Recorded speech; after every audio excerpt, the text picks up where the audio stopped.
Here we go.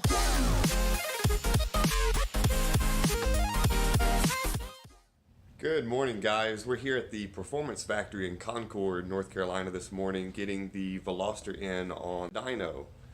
So that should be really exciting. Take a look around the showroom here at Performance Factory. They got a 3000 GT back there, a Viper. We'll step over here so you guys can get a better view of those cars. But yeah, so let me know in the comments section down below before you watch the full video. What do you think the Veloster is going to make? So they're rated at 275 horsepower and 260 pound-feet of torque from the factory. I assume that's crank numbers. So we're expecting maybe 235, 240 horsepower and maybe 220 to 240 torque at the wheels. They're strapping the car down right now, so let's give them a few minutes and we will go back there. They already okayed me to shoot video of the car actually on the dyno. This will be a 100% stock run.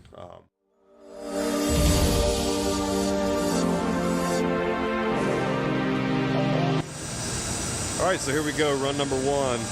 The chassis dyno, Veloster N 2019.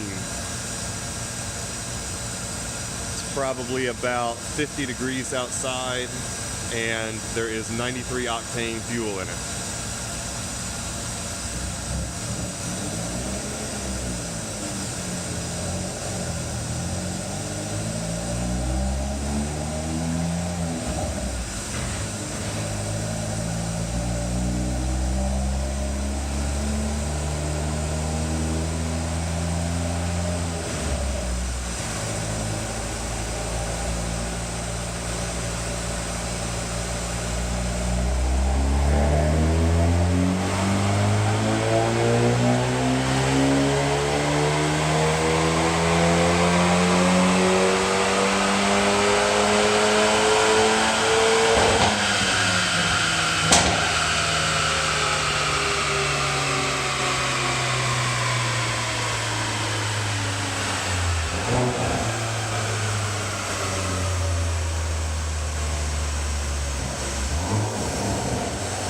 Alright, well there's run number one. That thing sounds awesome on the dyno.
Okay, so made it back home from the dyno run. I was a little bit less than impressed by the horsepower number the car put out. Apparently that's a pretty tough dyno, so maybe that's normal.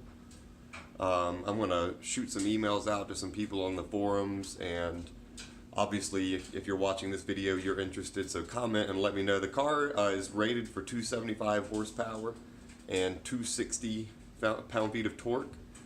Put out about the right torque number, I would say, to the wheels, assuming some driveline loss, but the horsepower number looked a little bit off to me.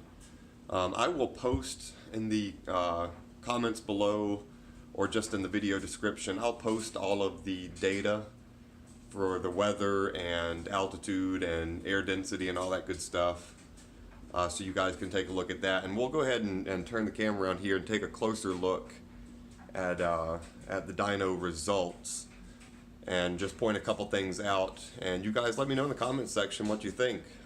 Should I be concerned, or do you think this is pretty normal?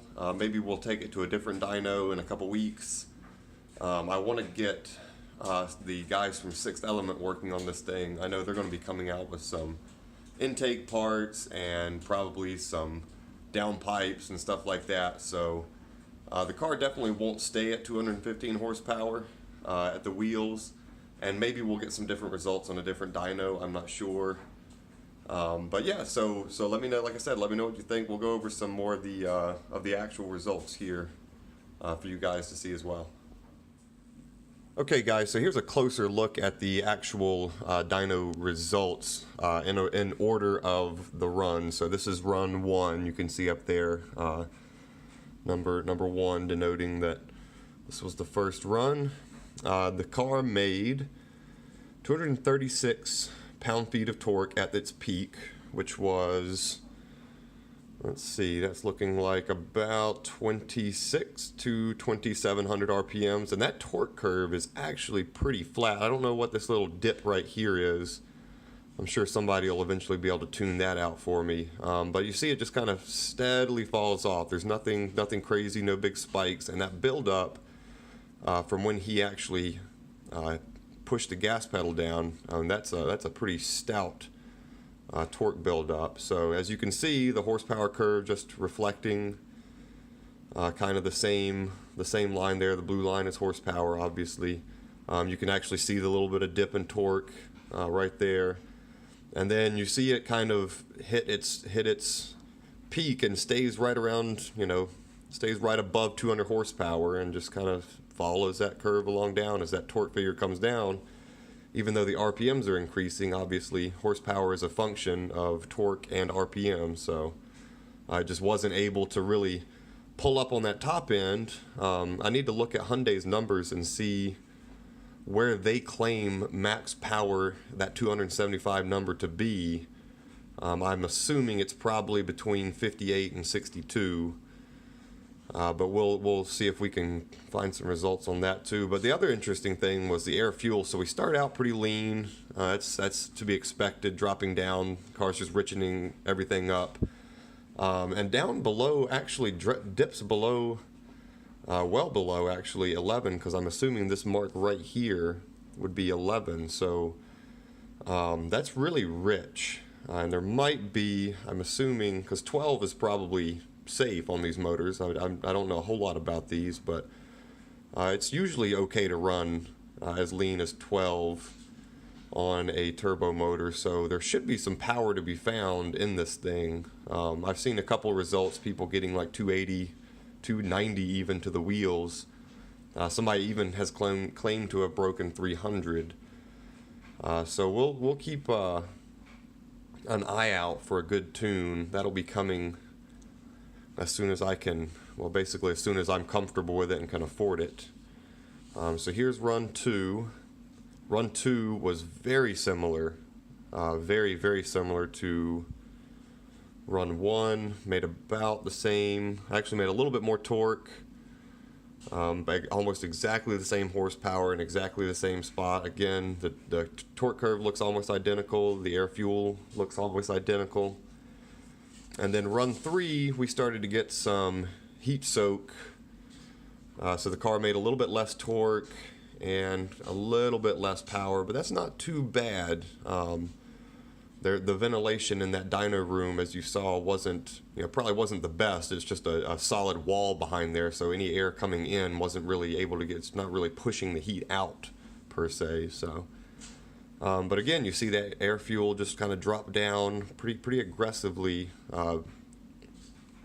running really rich, which explains why the tailpipes on that car turned black almost immediately. So, oh, and other thing we could show you. So these were all the